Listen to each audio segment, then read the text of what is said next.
ఇవాళ పదవీ ప్రమాణ స్వీకార కార్యక్రమం పూర్తవటం జరిగింది. భారతీయ జనతా పార్టీ రాష్ట్ర అధ్యక్షుడిగా బాధ్యత స్వీకరించడం ఏదైతుందో అది ఒక గురుతరమైన బాధ్యత. ఇది నేను అత్యంత గౌరవంగా భావిస్తున్నాను. మా నాన్నగారు పివి చలపతిరావు గారు పార్టీకి సంబంధించిన తొలి ఎన్నికైన అధ్యక్షుడిగా పనిచేయడం, దాని తర్వాత సుమారు 40 సంవత్సరాల తర్వాత నేను అదే బాధ్యతను తీసుకోవటం నిజంగానే గర్వంగా ఉంది. అలాగే తప్పనిసరిగా ఇది భారతీయ జనతా పార్టీ పదవిని కాకుండా ఒక బాధ్యతగా మేము భావించి ముందుకెళ్లాలనుకుంటున్నాం. రాష్ట్రంలో భారతీయ జనతా పార్టీ ఒక తిరుగులేని శక్తిగా చేయాలని చెప్పి దేశవ్యాప్తంగా సుమారు 22 రాష్ట్రాల్లో భారతీయ జనతా పార్టీ అధికారంలో లేదా అధికారాన్ని భాగస్వామ్యంగా పంచుకొని వెళ్తున్న తీరులో తప్పనిసరిగా దక్షిణాది రాష్ట్రాలపైన పార్టీ దృష్టి సారించింది.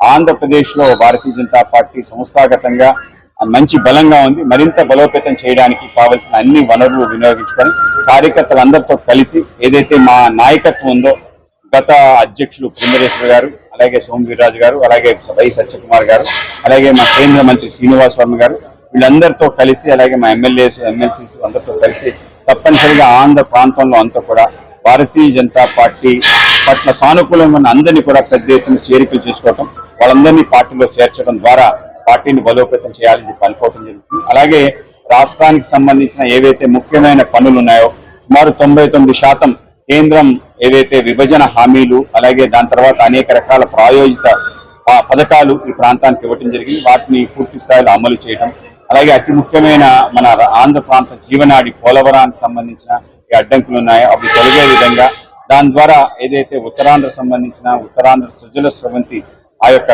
కార్యక్రమాన్ని కూడా ముందుకు తీసుకెళ్లే ప్రయత్నం, ఆ విధంగా వీటన్నిటిని కూడా తప్పనిసరిగా చేయడం జరుగుతుంది. ఇవాళ అమ్మవారి యొక్క ఆశీస్సులు తీసుకోవడానికి మనం ఇంద్రకీలాద్రిపైకి రావటం జరిగింది. అమ్మవారి కృపా కటాక్షాల వల్లగే మన ప్రాంతం అంతా సుభిక్షంగా ఉంది. ఆవిడ యొక్క దీవెనలు తప్పనిసరిగా మాకు కావాలి.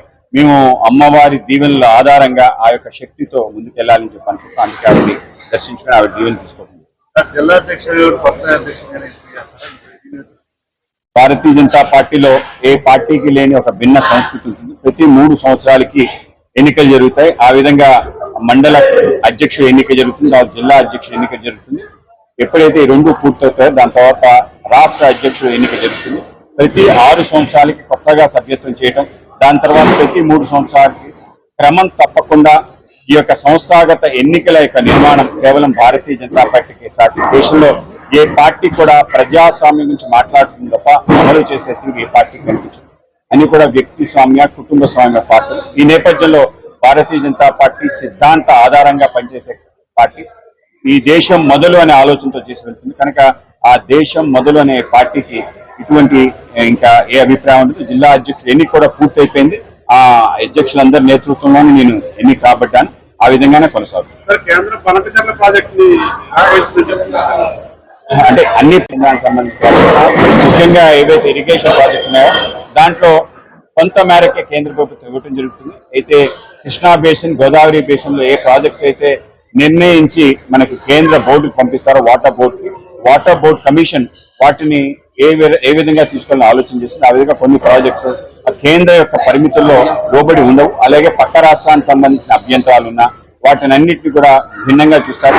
ఏవైతే మిగులు జలాలకు సంబంధించిన ప్రాజెక్ట్స్ ఉంటాయో వాటినే మనం టేకప్ చేసి ముందుకెళ్తాం. ఆ విధంగా సెంట్రల్ వాటర్ వర్క్స్ ఆధ్వర్యంలో కూలంకుషంగా జాతి ప్రయోజనాల దృష్ట్యా ముందుకెళ్తాం.